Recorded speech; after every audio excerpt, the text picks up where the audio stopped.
گھر چھوڑ دو، حکم ہے مکہ چھوڑ دو، ہجرت کر جاؤ۔ اپنا وطن، اپنا گھر کون چھوڑنا چاہتا؟ خود ہمارے آقا صلی اللہ علیہ وسلم جب مکہ سے روانہ ہو رہے تھے تو کیا کہہ رہے تھے؟ یہ مکہ، آج بھی ساری دنیا کے سبھی شہروں میں تجھ سے زیادہ کوئی شہر مجھے پیارا نہیں۔ آنکھوں سے آنسو فرما کیا رہے ہیں کہ اے مکہ، آج بھی تجھ سے زیادہ ساری دنیا کے شہروں میں کوئی شہر مجھے پیارا نہیں، لیکن کیا کروں کہ تیرے رہنے والوں نے مجھے یہاں رہنے نہیں دی۔ ہمارے آقا کو بھی قلق تھا۔ حضرت بلال بڑے غم کے ساتھ اشعار پڑھا کرتے تھے، الا لیت شعری هل ابیتن لیلۃ بوادی فیھا اذخر وجلیل۔ مکے کی یاد میں، مکے کی وادیوں کی یاد میں شعر پڑھا کرتے تھے۔ ان لوگوں کو غم نہیں تھا اپنے وطن کے چھوٹنے کا، اپنے پیارے وطن کے چھوٹنے کا سب کو غم تھا، لیکن اللہ کے دین کی برتری کے لیے جب انہیں موقع ہوا کہ چھوڑنا ہے تو چھوڑ دیا انہیں۔ اے لوگوں، بس دین کی برتری کے لیے، اسلام کے غلبے کے لیے، امت کی فلاح کے لیے، جماعت کے خیر و فلاح کے لیے اگر حکم ہو جائے کہ چھوڑنا ہے تو اپنی پیاری سے پیاری چیز کو چھوڑ دینا، اس کا حکم دیا جناب رسول اللہ صلی اللہ علیہ وسلم نے۔ اسی کو ہجرت کہتے ہیں۔ والجہاد، اور اپنے عزیز سے عزیز چیز کو قربان کر دینا، اس کا حکم دیا جناب رسول اللہ صلی اللہ علیہ وسلم۔ جماعت بن کے رہنا، حکم کو سننا، حکم کو ماننا، اور اس راستے میں کچھ کھونا پڑے تو کھو دینا، کچھ چھوڑنا پڑے تو چھوڑ دینا۔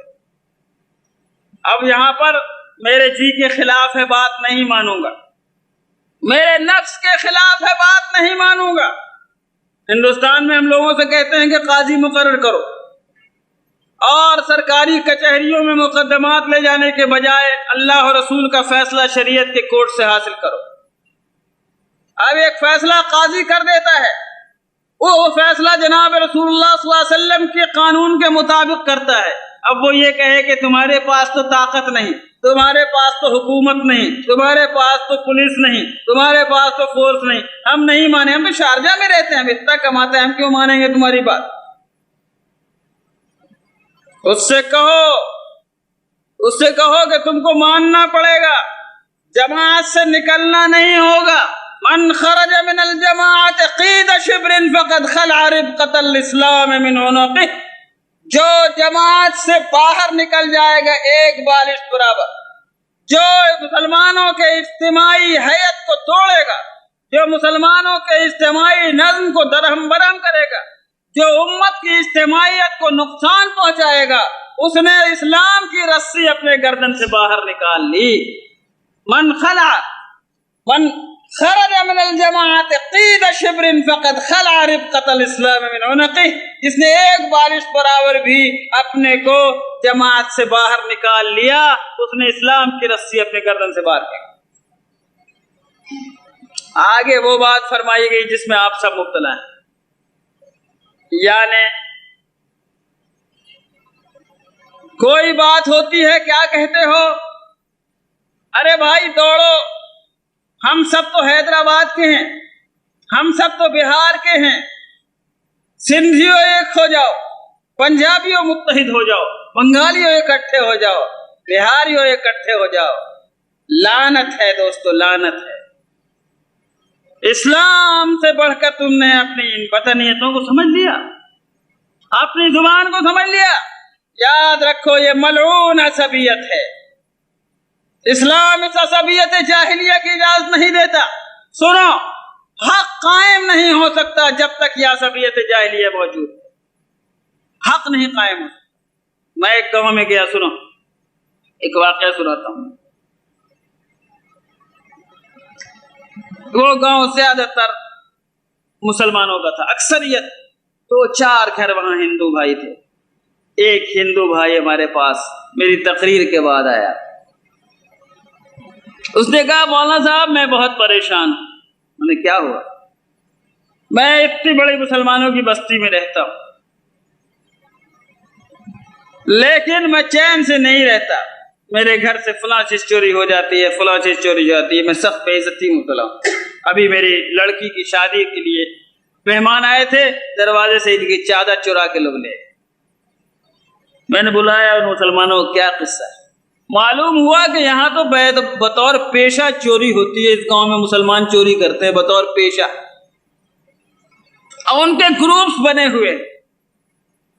مشکل یہ ہے کہ اگر زید کے گروپ کا چور ہے تو وہ اس کو ڈیفنس کرتا ہے، دفاع کرتا ہے، اور عمر کے گروپ کا قاتل ہے تو وہ اس کو دفاع کرتا ہے، نتیجہ کبھی کسی کو سزا نہیں ہو پاتی، کبھی شہادت نہیں مل پاتی۔ یاد رکھو دوستو، جب مدد کی بنیاد حق اور باطل نہیں رہے گا بلکہ ساتھ دینے کی بنیاد ذات، برادری، زبان، کنبہ، پارٹی، اگر یہ چیزیں بن جائیں گی تو حق مٹ جائے گا اور باطل غالب آ جائے گا، پھر خیر نہیں چل سکتا ہے۔ اس لیے کہ اگر کوئی برائی کرے گا تو وہ پکارے گا، اے میرے خاندان والوں، اے میرے بھائیوں، اے میرے علاقے کے لوگوں، اے میری زبان والوں، اے میری پارٹی والوں، دوڑو میری مدد کو۔ اور لوگ یہ نہیں دیکھیں گے کہ وہ ظالم ہے یا وہ قاتل ہے یا وہ چور ہے یا وہ ڈاکو ہے، وہ دیکھیں گے کہ میرا برادر ہے، میرا بھائی ہے، میرے علاقے کا ہے، میری زبان بولنے والا ہے۔ یاد رکھو، یہ بنیادیں جو ہیں ایک دوسرے کا ساتھ دینے کی، یہی عصبیت جاہلیہ ہے، اور یہ لعنت فرمائی ہے جناب رسول اللہ صلی اللہ علیہ وسلم، فرمایا عصبیت الجاہلیت ملعونہ، عصبیت جاہلیہ ملعون۔ اور کیا فرمایا ہمارے آقا نے؟ فرمایا انصر اخاک ظالما او مظلوما، اپنے بھائی کی مدد کرو چاہے ظالم ہو چاہے مظلوم ہو۔ صحابہ نے پوچھا، یا رسول اللہ مظلوم بھائی کی مدد تو کریں گے، ظالم کی کیسے کریں گے؟ فرمایا کہ ہاں، ظالم کی مدد کرو۔ تمہارا بھائی اگر آمادہ ظلم ہے تو اس کی مدد یہ ہے کہ آگے بڑھ کر اس کا ہاتھ پکڑ لو اور اس کو ظلم کرنے سے روک دو۔ تو اگر میرے وطن کا کوئی دوست، میرے خاندان کا ایک بھائی، میرا ہم زبان، میرا ہم علاقہ، میرا ہم ملک، میرا ہم پارٹی اگر ظلم پہ آبادہ ہو تو اس کو ہاتھ روک لینا اور ظلم سے روک دینا، یہ ہے اس کی مدد، یہ نہیں کہ اس کا ظلم میں ساتھ دیا جائے۔ یہ فرمایا ہمارے آقا صلی اللہ علیہ وسلم۔ تو سنو آگے فرماتے ہیں، من ادعا بدعوى الجاہلیت فإنہ من جثا جہنم۔ زمانے جاہلیت کا نعرہ کیا تھا؟ وا قبیلتا، وا حلیفتا، اے میرے قبیلے والوں دوڑو، اے میرے پارٹی والے دوڑو۔ فرماتے ہیں جناب رسول اللہ صلی اللہ علیہ وسلم کہ جو زمانے جاہلیت کے ان نعروں کو پھر زندہ کرے گا وہ جہنم کا کندہ ہوگا۔ فرمایا حضور اقدس صلی اللہ علیہ وسلم نے، صحابہ نے پوچھا، یا رسول اللہ وَإِن صَامَ وَصَلَّى، روزہ رکھے نماز پڑھے جب بھی؟ فرمایا کہ ہاں، اگرچہ وہ روزہ رکھتا ہو، نماز پڑھتا ہو اور اپنے کو مسلمان کہتا ہو، پھر بھی وہ جہنمی ہے۔ اگر وہ ذات، برادری، نسل، طبقات کی بنیاد پر امت میں تفریق کا دعویٰ کرتا ہے اور اس کا اعلان کرتا ہے، ایسے لوگ جہنمی ہیں۔ اللہ ہماری آپ کی حفاظت فرمائے۔ اب جا کے بناؤ ٹکڑے، ملکوں کے ٹکڑے کرو،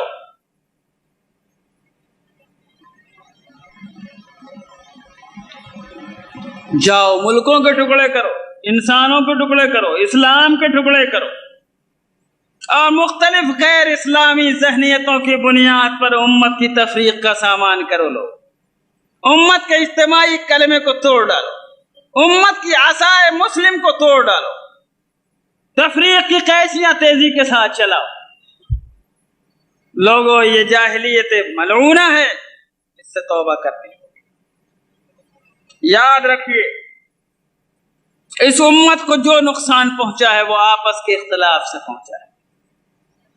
ہمیشہ یہ امت ٹکڑوں میں جب بٹی ہے، اس کو نقصان پہنچا ہے۔ آقا صلی اللہ علیہ وسلم نے ارشاد فرمایا، طویل دعا ہے، دعا فرمائی کہ اے اللہ میری امت پر کبھی قحط کا عذاب نہ نازل کیجیے گا۔ اللہ تعالیٰ نے کہا، اے میرے محبوب، میں نے آپ کی دعا قبول کی، کبھی آپ کی امت قحط کے عذاب میں ہلاک نہیں ہوگی۔ فرمایا کہ یا اللہ میری امت کی گردن پر غیروں کی تلوار مسلط نہ ہونے دیجیے گا۔ سنتے ہو غور سے، میری امت کی گردن پر دوسروں کی تلوار مسلط نہ ہو۔ آپ نے فرمایا، اللہ تعالیٰ نے کہا اے رسول یہ دعا بھی آپ کی قبول، لیکن ایک شرط کے ساتھ، جب تک آپ کی امت اپنی تلوار اپنے بھائیوں کی گردن پر نہیں اٹھائے گی، اس وقت تک آپ کی امت کی گردن پر غیروں کی تلوار مسلط نہیں ہو۔ کیا یہ سچائی نہیں ہے لوگوں کہ ہم نے اپنی تلواریں اپنے بھائیوں کی گردن پر اٹھائی، اور جب بھی ہم نے اپنے بھائیوں کی گردن پہ تلوار اٹھائی ہے، ہماری گردن پر غیروں کی تلوار آ گئی ہے۔ تاریخ اس کے لیے شاہد ہے، ماضی قریب کی بھی، ماضی بعید کی بھی، اور مستقبل میں بھی یہی کچھ ہوگا لوگوں۔ جب تک تم آپس میں لڑتے رہو گے، تم دوسروں کے تابع فرمان بن کے رہنا۔ اے لوگوں، بس اللہ کی رسی کو مضبوطی کے ساتھ پکڑنا ہماری ذمہ داری ہے۔ اگر ہم اس کو چھوڑتے ہیں تو ہم عظیم شان نقصان اٹھائیں گے۔ میرے بزرگوں، اللہ تعالیٰ نے ایک دوسرے کا ہم پر حق رکھا ہے۔ اس اجتماعی زندگی میں ہمارا ایک دوسرے پر حق ہے دوستو، اس کو خوب اچھی طرح پہچان لیں۔ حق یہ ہے کہ ایک مسلم دوسرے مسلم کے لیے ہمیشہ درد مند رہے اور فکر مند رہے، اور حق یہ ہے کہ ہر اس فتنے سے خبردار اور چوکنا رہیے جو امت میں پارٹی یا ٹکڑا بناتا ہے۔ ہر اس فتنے سے ہمیشہ خبردار رہیے۔ کیا ہوا تھا؟ یہودیوں نے آ کر کہا تھا بنو اوس اور بنو خزرج سے کہ تم پہلے بہت محبت جھگڑتے تھے، اب بڑی محبت سے رہتے ہو، بہت اچھی بات ہے۔ اور کہتے کہتے یہودی بڈھے نے کہا کہ کیا مزہ تھا اس وقت جب کہ تم فلاں موقع پر، کیسا خراب تھا جب تمہارے باپ کو فلاں کے باپ نے مارا، تمہارے دادا کو فلاں کے دادا نے مارا، یعنی پچھلی لڑائیوں کا تذکرہ کر کے ان کے جنگی جذبات کو بھڑکا دیا، جس پر اسلام نے پانی ڈال دیا تھا، اور دونوں طرف سے مسلمان کھڑے ہو گئے تلوار لے کر۔ اتنے میں جناب رسول اللہ صلی اللہ علیہ وسلم تشریف لائے، ان کو فرشتے نے خبر کی، آپ تشریف لائے، اور قرآن کی یہ آیت اتری، وَاذْكُرُوا نِعْمَةَ اللَّهِ عَلَيْكُمْ إِذْ كُنْتُمْ أَعْدَاءً فَأَلَّفَ بَيْنَ قُلُوبِكُمْ فَأَصْبَحْتُمْ بِنِعْمَتِهِ إِخْوَانًا۔ اے لوگوں، کبھی بھی نہ بھولنا اس بات کو کہ تم اسلام سے پہلے ایک دوسرے کے جانی دشمن تھے۔ اللہ نے اپنے فضل و کرم سے، اسلام کی برکت سے، جناب محمد رسول اللہ صلی اللہ علیہ وسلم کی تشریف آوری سے تم کو اکٹھا کر دیا، اور تم کو بھائی بھائی بنا دیا، اور تمہارے دلوں کو جوڑ دیا۔ لوگوں، اللہ کس نعمت کو مت بھولو۔ بزرگان محترم، آخر میں قبل اس کے کہ میں بات ختم کروں، صرف ایک بات آپ سے عرض کرنا چاہتا ہوں کہ آپ جہاں کہیں بھی رہیں، صرف ایک بنا آپ کے اجتماع کی ہونی چاہیے۔ کیا کہ آپ مسلمان۔ کبھی بھی یہ نہ دیکھیے کہ کون کہاں کا ہے، کس بولی کا بولنے والا ہے، کس خاندان کا ہے، کس نسل کا ہے، اور اسی پیغام کو تمام پھیلائیے کہ ہم ایک ہیں، ہم ایک امت ہیں، ایک جماعت ہیں، ہم میں کوئی نسل نہیں، کوئی فرقہ نہیں، کوئی ٹولی نہیں، کوئی پارٹی نہیں۔ اس بات کو یہاں پہ دوسرے یہ کہ اپنے میں سے کسی ایک کو اپنا سردار مان کر زندگی گزاری۔ ہمارے زندگی کے معاملات پر جو حکم دے گا، جو فیصلہ کرے گا، ہم اس کو مانیں گے، ہم اس پر چلیں گے۔ دوسری بات، آخر میں رمضان کی مناسبت سے کہہ دوں، شب قدر آخری عشرہ شروع ہے۔ حدیث میں آتا ہے کہ حضور اقدس صلی اللہ علیہ وسلم جب آخری عشرہ شروع ہوتا تو کمر کس لیتے، اپنے سارے گھر والوں کو جگاتے، راتوں کو اللہ کی یاد میں گزارتے۔ مگر شب قدر ہے کون سی؟ کہتے ہیں کہ پورے رمضان کی کوئی رات، کہتے ہیں کہ آخری عشرے کی کوئی رات، کہتے ہیں آخری عشرے کی کوئی فٹ رات، اور بعض بزرگ کہتے ہیں کہ پورے سال کی کوئی رات۔ مگر متعین رات کے فلاں ہی رات ہے، یہ ابھی ہمیں معلوم نہیں۔ بخاری کی حدیث ہے کہ حضور ایک دن باہر نکلے فرمایا کہ مجھے بتا دیا گیا تھا کہ کون سی رات شب قدر ہے، اور میں تمہیں بتانے والا تھا۔ فلما تلاها رجلان من المؤمنین، لیکن جب دو مسلمان آپس میں اتفاق سے کسی بات پہ جھگڑنے لگے، ان کے جھگڑے کی نحوست سے یہ علم میرے کلیجے سے اٹھا لیا گیا۔ دو مسلمانوں کے جھگڑنے سے کیا ہوا کہ علم نکال لیا گیا، مجھے بھلا دیا گیا، انسیتو، میں بھلا دیا گیا۔ بہرحال دوستو، تو جھگڑے سے لڈو تو کوئی بٹتے نہیں، کوئی نہ کوئی مصیبت ہی آتی ہے، یہ ہوا۔ لیکن بہرحال یہ بھی ایک خیر کی بات ہے، یہ بھی ایک خیر کی بات ہے۔ ہر رات ہر شب قدر بن سکتی ہے اگر تم ایمان و احتساب کے ساتھ اللہ کی عبادت میں لگاؤ۔ ایمان کے مانا ہے اللہ پر پکا یقین، اور احتساب کا مطلب جانتے ہو کیا ہے؟ اسی میں لذت اور کچھ نہیں۔ جب ہمارے آقا صلی اللہ علیہ وسلم نے فرما دیا کہ جو اس رات کو اور جو رمضان کے مہینے کو اور جو رمضان کی رات کو جاگ کر اللہ کی عبادت میں گزارے گا، اللہ اس کے پچھلے گناہ معاف کر دے گا، تم کو اس کا یقین ہے کہ نہیں کہ معاف ہو جائے گا؟ بس سارا کھیل یہاں پر ہے۔ تم اگر پورے یقین کے ساتھ کہ اللہ معاف ہی کرے گا، ضرور معاف کرے گا، اس یقین کے ساتھ اگر تم رمضان کو گزار لو اور ہر منٹ اس کا اللہ کے ثواب کی طلب میں گزار لو، تو انشاءاللہ ضرور تمہارے گناہ بخشے جائیں۔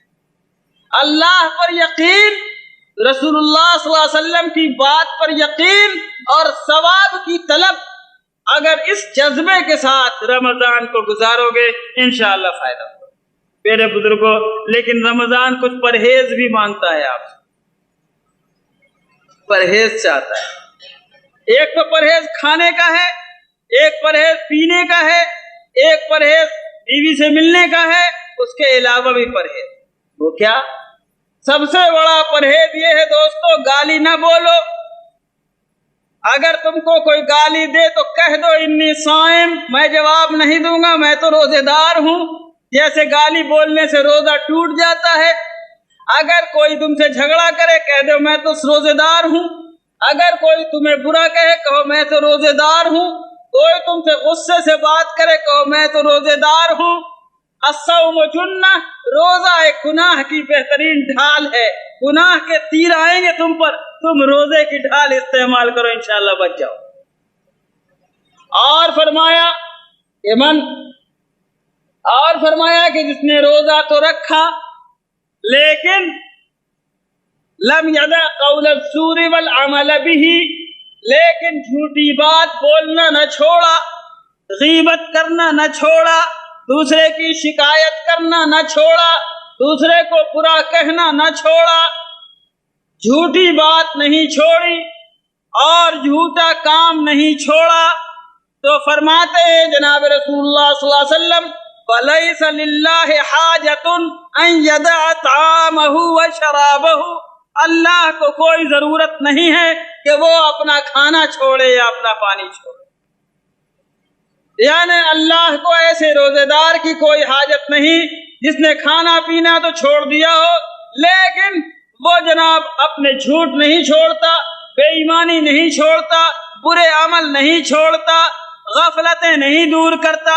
لوگوں، ہماری راتیں کتنی غفلت کی نظر ہو جاتی ہیں۔ میں جانتا ہوں تمہارے پاس سینکڑوں قسم کا سامان ہے، تمہارے پاس ٹی وی ہے، تمہارے پاس فلمیں ہیں، تم رات بھر بیٹھ کر انگریزوں کی فلمیں دیکھتے رہو، تم رات بھر بیٹھ کر وہ گندگیوں میں اپنا وقت گزارتے رہو۔ میرے دوستوں، بڑے ادب کے ساتھ کہتا ہوں، معافی چاہتے ہوئے کہتا ہوں، ہمدردی اور دلسوزی کے ساتھ کہتا ہوں، رمضان کی اتنی قیمتی راتیں، خدا کی قسم ان راتوں کی قیمت تم نہیں سمجھ سکتے ہو، لیکن یہ راتیں کہاں جا رہی ہیں تمہاری؟ یہ راتیں ویڈیو کیسٹ پر جا رہی ہیں، یہ راتیں تمہاری فلموں پر جا رہی ہیں، یہ راتیں تمہاری رقص پر جا رہی ہیں، یہ راتیں تمہاری ہر اس چیز میں ضائع ہو رہی ہیں جس چیز کے ذریعے اللہ سے دل غافل ہو جائے۔ میرے لوگوں، اللہ سے غفلت کرنے والے یہ اعمال کب تک چلاؤ گے؟ یہ ایک مہینہ اب تو یہ چند راتیں رہ گئی ہیں، ان راتوں کو بھی تو کام لے لو۔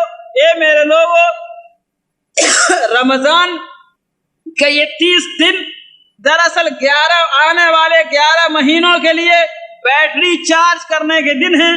تم نے اگر اپنے قلب کی اس بیٹری کو اللہ کے تقوی کے ساتھ، پرہیزگاری کے ساتھ، اللہ کی رضامندی کے ساتھ، اپنی جی کی چاہتوں کو روکنے کے جذبے کے ساتھ اگر تم نے اس دل کو پال لیا تو آنے والے 11 مہینے انشاءاللہ اللہ کے تقوی اور پرہیزگاری پر گزرے۔ اور اگر اس 30 دن میں بھی، اس 10 بچے ہوئے 10 دنوں میں بھی اگر ہم نے اسی غفلت کو ساتھ دیا تو دوستو آنے والے 11 مہینے بھی ہمارے تباہ ہوں گے۔ اللہ ہماری حفاظت فرمائے۔ بس لوگوں، وقت ابھی بھی نہیں گیا ہے، بہت وقت گزر چکا ہے، لیکن جو تھوڑا سا وقت رکھا ہے لوگوں، اس وقت کو بھی ذرا کام قاعدے سے گزارو، اس وقت کی قیمت کو جانو۔ خدا کے واسطے اللہ کی دی ہوئی ان راحتوں کا غلط استعمال نہ کرو، اس کو اللہ کے ذکر کے لیے استعمال کرو، اللہ کی یاد کے لیے استعمال کرو، اللہ کی طرف دوڑنے کے لیے اپنے کو استعمال کرو۔ لوگوں، منٹ قیمتی ہے، اس کا ایک سیکنڈ قیمتی ہے، اس کا ہم جانتے نہیں ہیں، اندھے ہیں، اس لیے اس کو سمجھ نہیں رہے ہیں لوگوں، ورنہ ایک سیکنڈ اس کا بہت قیمتی ہے۔ اللہ کے لیے ان آنے والی راتوں کی اور آنے والے دنوں کی حفاظت کرو۔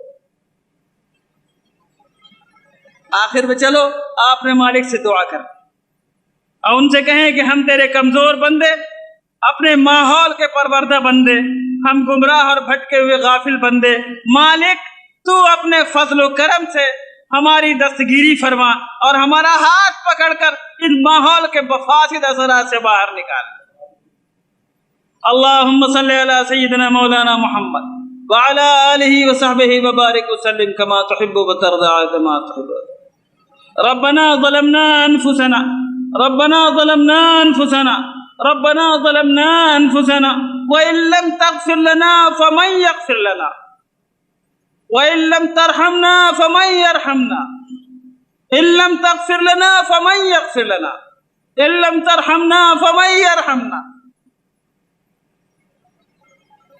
ان لم تغفر لنا فمن يغفر لنا وان لم ترحمنا فمن يرحمنا يا رحمن فمن يرحمنا يا رحيم فمن يرحمنا يا ودود فمن يرحمنا يا حميد رب اغفر وارحم رب اغفر وارحم رب اغفر وارحم وتجاوز عما تعلم انك انت العز الاكرم۔ اللهم انا نسألك كل خير سألك به نبيك محمد صلى الله عليه وسلم في هذا الشهر المبارك، اللهم انا نعوذ بك من كل شر استعاذك منه نبيك محمد صلى الله عليه وسلم في هذا الشهر المبارك، ربنا اننا آمنا بك وبرسولك فاكتبنا مع الشاهدين، اللهم اعز الاسلام والمسلمين واذل الكفرة واليهود والنصارى والمشركين، ربنا انصر من نصر دين محمد صلى الله عليه وسلم، ربنا اخذل من خذل دين محمد صلى الله عليه وسلم ولا تجعلنا منهم، ربنا افرغ علينا صبرا وثبت اقدامنا وانصرنا على القوم الكافرين، اللهم انا نسألك العفو والعافية والمعافاة الدائمة في الدنيا والآخرة، اللهم انا نعوذ بك من الكفر والفاقة وواقع الخزي في الدنيا والآخرة۔